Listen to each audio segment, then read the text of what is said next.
Shalom, it's me, that is Zion. And Adonai 720. And today we're coming to you with another episode of Season 3, Episode 2, Righteous Reaction. And what we talking about today, Adonai? A fatal case of jealousy in A Oklahoma. fatal case of jealousy? Yeah, in Oklahoma. In Oklahoma. Yeah, sad but true. All that in one sentence. Yeah, a fatal case of jealousy in Oklahoma. Oh my goodness.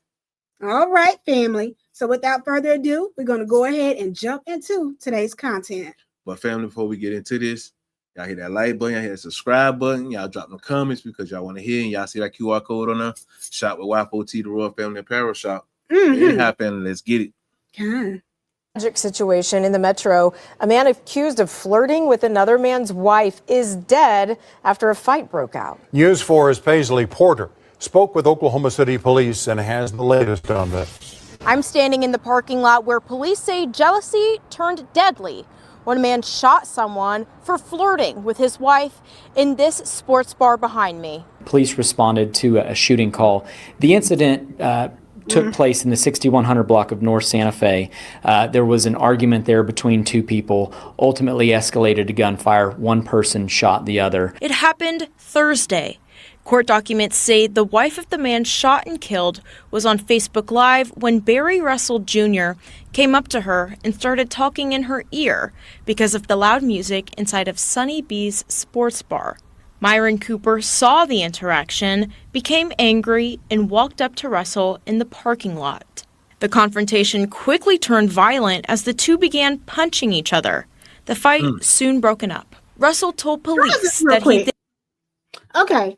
Now, I'm analyzing what the news coverage is saying, okay?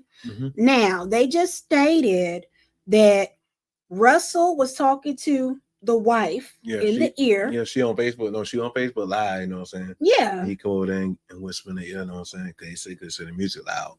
Right. And the husband saw it. Yeah, he's sitting back watching.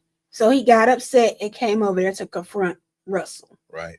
Okay. So my question, I don't know, y'all, would be this. Okay. If the music is loud and someone is whispering in my ear, okay, and you happen to see it, right? Are you going to react just like him when you don't honestly know what is being said? First off, we wouldn't even be inside of those abominable places anyways, you know what I'm saying? I know. We stand for something, we follow Torah law. I understand. What I'm saying? So if I'm going to look from their point of view, from how they live, you know what I'm saying? Now I'm going to sit back, watch and see what's going on first. Okay. Before I even do that. But like I said, we wouldn't be in that situation anyways, though. No, we wouldn't. But no. I was just, using the logical standpoint of it. First, you're supposed to observe because that's what Yah tells us to observe, right? But guess what, though? What if the husband seen the other dude lean over her and talk to her? So that means she wasn't even in the area where he was. Of course, she wasn't in the area where he was, but still, she was eye shot. They say she was on Facebook Live. So she was twerking or something, doing something she supposed to be doing. Well, if she was twerking, then that would be an issue between the husband and the wife. I don't know what they were doing, like I say, but for her to not be at the same table with her husband, why is she somewhere else on Facebook Live while her husband's sitting back watching this in another area? That's what I'm trying to find out. Why? Why, family? Because we don't know. But all right, let's get back to it. Back into the bar to wait until Cooper left. While in there, he asked his wife to bring him a gun for self-defense. When Russell thought Cooper had Thursday, court. Wait, what you say? They just put another key to the puzzle for me. No, I missed and touched the button and it jumped me too far. No, they just put another key to the puzzle. They literally just said that the one who was whispering in the woman's ear told his own wife. So his wife was there too? Yeah. Wow. Okay, so now that brings up two things for me. So one, you know how people like to be taking on these other women and stuff, right? Multiple women at one time. This could have been one of those things where the couple could have been a open couple looking for another partner. You know what I'm saying? I don't know. It could have been one of those, right? Or it could have been one of those situations where Russell really don't care about his wife and decided to still talk to this woman if he was talking to her in a flirtatious manner. I doubt it had to be anything open, because this dude, when it got enraged, and they would never turn into a gunfight or fight or anything. So it couldn't have been an open relationship. Cooper probably wasn't, but Russell and his wife may have been, allegedly. I don't know. Hey. Okay. All right. Let's get back into the news.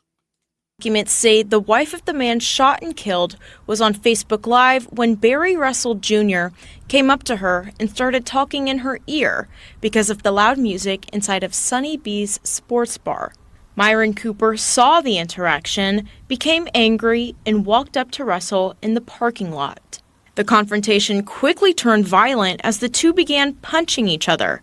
The fight soon broken up. Russell told police that he then went back into the bar to wait until Cooper left. While in there, he asked his wife to bring him a gun for self-defense.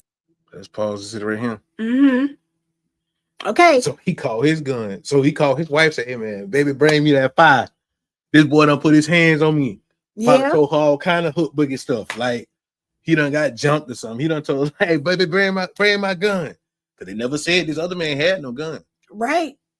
They never did. But I'm going to go ahead and get into my first precept, family. And it's going to definitely tie into today's content. That's going to be Proverbs 6, verse 34 through 35. And of course, I'm going to break it down. The fury of the husband will be passionate. He will show no pity on his day of vengeance. He will not have regard for any ransom. He will refuse your bribe, however great. All right, family. So what this precept is saying and partaking towards tonight's content is the simple fact that the husband saw, the husband was upset, the husband pursued to check Russell. Right. Okay, speaking to his Isha, regardless of whatever conversation it may have been. He might have seen Mr. Russell rubbing all on her back, going down, because y'all know how touchy some of y'all men can get, okay? But also, it may have been an issue where his Isha might have been grinning a little too hard from the interaction, which made Mr. Cooper get upset to come and check that. Couldn't nobody stop Mr. Cooper from coming at Mr. Russell, no matter how great the bribe to stop may have been. Like when mine's on, right, family, we'll be going on Proverbs chapter 18. So y'all already know how I'm going to bring this one right here. 18 verse 2. It states, "The fool does not desire understanding, but only to air his thoughts." So guess what? Both of these people on alcohol, they inside of Sunny B. You know what I'm saying? Allegedly, at the that's bar. what they're saying. But Barry's wife couldn't have been there, because he told her, "Bring me a gun." What it said, he told his wife to bring him a gun. But she was there. The wife was there inside the building, because he said he went back into the building to get away from Cooper. So he did try to de-escalate if he really went back in the building, right? Right. So he did try. So I'm finna see what it said on the screen right here. Okay.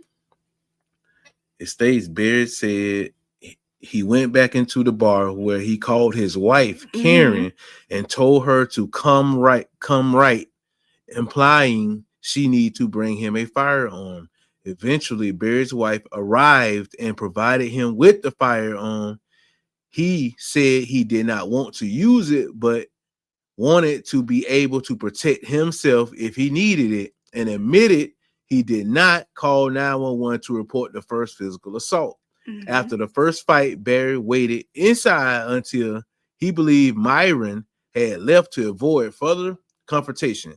Later in the night, Barry walked out to his vehicle and said Myron pulled up in his vehicle with his headlights off and stopped abruptly at Barry's vehicle.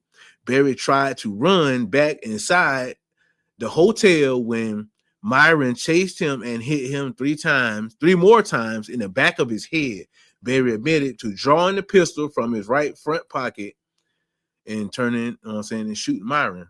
Mm-hmm. Now, what you just read on there was that Myron pulled up abruptly, turned the headlights off on his car. Yeah.